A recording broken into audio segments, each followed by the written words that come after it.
Broadcasting live from the moon and back, this is The Coin Chat, the most trusted voice for all things cryptocurrency.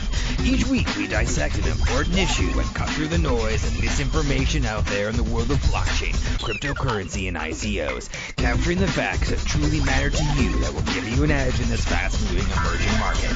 The who, what, where, when, and how of what you need to know in crypto to get ahead so you don't get left behind.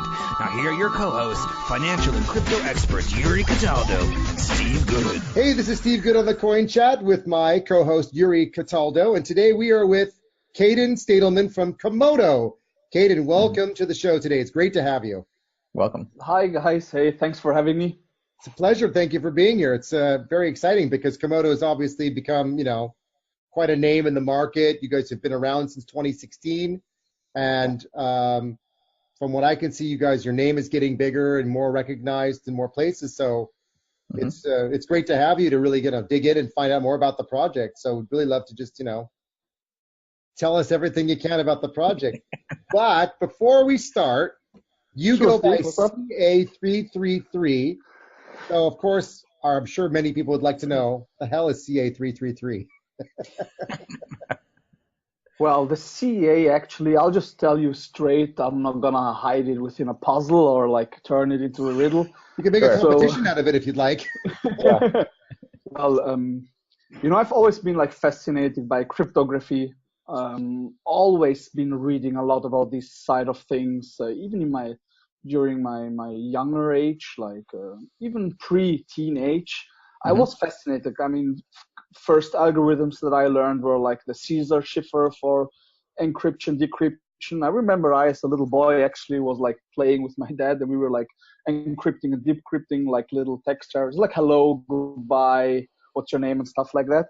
And C stands for crypto. So that's one of the ideologies and visions that I have.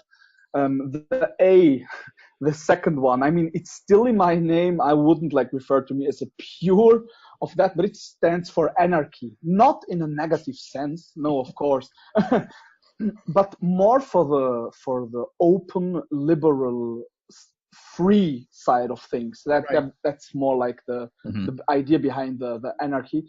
And 3, I mean, we all know from the Trinity and just general 3, it's a prime number. I like that number a lot. Yep, and you did it 3 times. Yeah, and I have it 3 times, so, so that's symbolic. Yeah, actually, I'm multiplying the 3 on 3 for double the Trinity. Oh, that rhymes actually. Yeah, but 3 is a number that I've been fascinated with. Same with 7, right? So 73 is 37, 73. It's the best number in my eyes, and our core leader and visionary James Lee, JL777, had the 7 in. I took the 3 and 7-3. It's the best number. Yeah. In binary inverted, it would be a palindrome, same number again backwards, and it has many really interesting properties from a geek perspective. Sure. So it's interesting. Yeah, just look into 7, just look into 3, look into the combination of those 2, and that was the reason why I took the 3. If the 7 would have been free, I would be CA377. But James was faster than me. He's been here earlier, so he took the best digit. Okay. Sure. And you're the CTO of Komodo, right? Yes. Right. So have you been involved with the project since its very inception, since the very beginning of it? Since the very beginning, yes. I haven't started in this position, but still I was around at the very beginning already at the times of the announcement. And I've joined the team officially and publicly during the alpha network, during the test network and before the ICO was finished. Oh, cool. Yeah, you guys have come a long way. You've developed quite a lot in that 2-year journey. Yeah. So, Kadan, so your platform does so many things. How would you describe it to somebody who is new to the platform in the simplest way possible? Okay, if it's not a dev, then I just say it's Komodo itself became a tool, really a absolutely non-technical person, right? I'd say became a very mighty blockchain tool, which basically doesn't just cover one simple use case or two simple use cases, but furthermore low-level problems, right? So our tech would allow you to cover a lot of different use cases, a lot of different problems in the blockchain space, and not just a specific use case showcase. I think like the best example for this is how we started and what we became now. I mean, right now you can take Komodo and use it to create your own blockchain within seconds. Mm-hmm. You'd enjoy Bitcoin level security while creating your chain, right? And at the end of the chain creation, you would be immediately tradable in the decentralized exchange, right? Without going through annoying listing processes where you'd potentially pay a fortune of getting listed. So this open, flexible, liberal, interoperable system that it is right now. Well, That's you end what up with atomic swaps as a result, meaning that you can trade any coin to any coin so long as they're inside of your the barter DEX, right? Yeah. Yes. So how does one get into the barter DEX? Do they just put their coin in there and say, I want to be in it, or what do they have to do to get into it? Okay, I mean, right now we are currently working on the end user application, on the graphical user interface for barter DEX, right? Right. That would imply the following situation for an end user, for a noob, for someone who's just not technical enough to use it like we do. So you'd have like a simple app, you'd run it on your smartphone. You would have a deposit address, just like you have on a centralized exchange. However, that address and the associated private key would always be fully under your control. There's no central entity handling, regulating, or even controlling that transaction, right? This is like the biggest benefit. And so your first step as an end user would be to just deposit the amount of tokens of value onto the trading engine, like a centralized exchange. Sure. That you want to trade. That's it. That's cool. Literally it. And the security part was actually a hard fork, right? The security for the privacy part of the blockchain was part of the hard fork from I forget the coin now. Is it Z? Is that right? Okay. Zcash.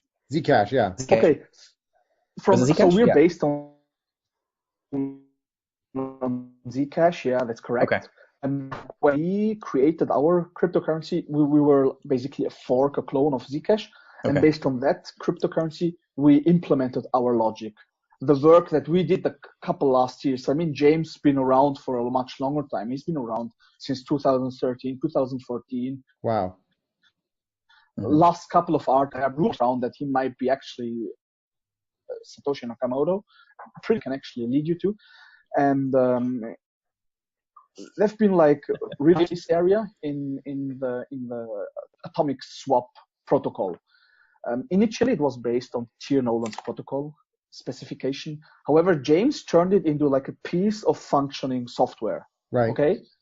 That wasn't all. Yeah. As when we started as a base fork, as a clone of Zcash, we immediately implemented this so-called depot, which is the security. Yes, it was some sort of hard fork, right? After copying Zcash, we hard fork our own chain to have all the implementations and everything running. And I think you were referring to a recent hard fork, if I'm not mistaken, right? Yes. Yes. Okay, that was like some security issue on the Zcash core, and we've been contacted by the Zcash team. We've got the vulnerability disclosure from them. Oh, that's very cool. And they disclosed that, so you patched it, right? Exactly. So they informed us. We contracted a vulnerability disclosure agreement and a security collaboration agreement, just so there's like some sort of guideline and base for this. Yeah, and we immediately implemented it the same month. So we had everything implemented in the same month, and around 2 weeks later, we run the hard fork and had everything fixed. Well, that's really cool just to hear about communities working together like that. That's really, you know, we don't hear about that every day. So just the fact that you forked from somebody else to create your base chain, and it's rare. It's rare. Later on, sadly, it's a rare thing. It's fantastic. Yeah. Yes. In the background, we all do. We all have like strings attached to each other. We all communicate. We all collaborate. That's great. Where'd you guys get the name Komodo from, by the way? Well, that's Other than the just dragons evolved, in Indonesia. yeah. Well, it's somehow based there, but we had like the Iguana protocol, right? Which was like ahead of Komodo's times. It was created and developed back in the day. So the first iteration of the decentralized exchange and a lot of other technologies that you see today in Komodo, they were developed under this big brand Supernet back in the day, right? That's like a long time ago. That's NXT times, basically. Right. And since we had already like these exotic names like Basilisk for the network protocol, Iguana for the applications, even our wallet was called Iguana back in the day, right? The Iguana wallet. So yeah, one thing led to another. It was like a chain reaction, and somehow we just landed there with Komodo. Funny. Sure. And we like lizards. They are fast, they are strong, they are intelligent. So yeah. Cold-blooded. Cold-blooded. They are I don't know what that cold-blooded. says about the Komodo team, but you seem a little nicer than that. So one question, I'm going to go a little bit into some of the business side of things, because what I see is that you guys raised about 2 million, in your ICO in, what was it, like November 2016, something like that, about $2 million. So that's not going to last a company very long that's building a business. So what is it that you guys are using to kind of fund the employees to pay for salaries and to monetize the platform itself? Can you just give us kind of an update of any sort in terms of where you guys are in that space? Sure. So, I mean, we are aware that many projects are currently struggling with the financial layer. However, Komodo is even still hiring, right? Right now, as we speak, we have around $50,000 to $100,000 in open bounties, right? For tech implementation that we are offering the community. So as you can obviously see, we're not running into any financial issues. I mean, we gladly are in the position that we have James, CA333, who's like pretty skilled and pretty experienced with the whole ecosystem as such. So although we just raised this limited number of funds, James always have been like able to kind of manage additional revenue streams, additional technologies that kind of create additional revenue for Komodo, for Supernet. Right now, in our current situation, we'd be easily able to keep operating for another 5 to 10 years without having to think about anything. Really? However, really. However, we tend to solve problems before they arise and before they become reality.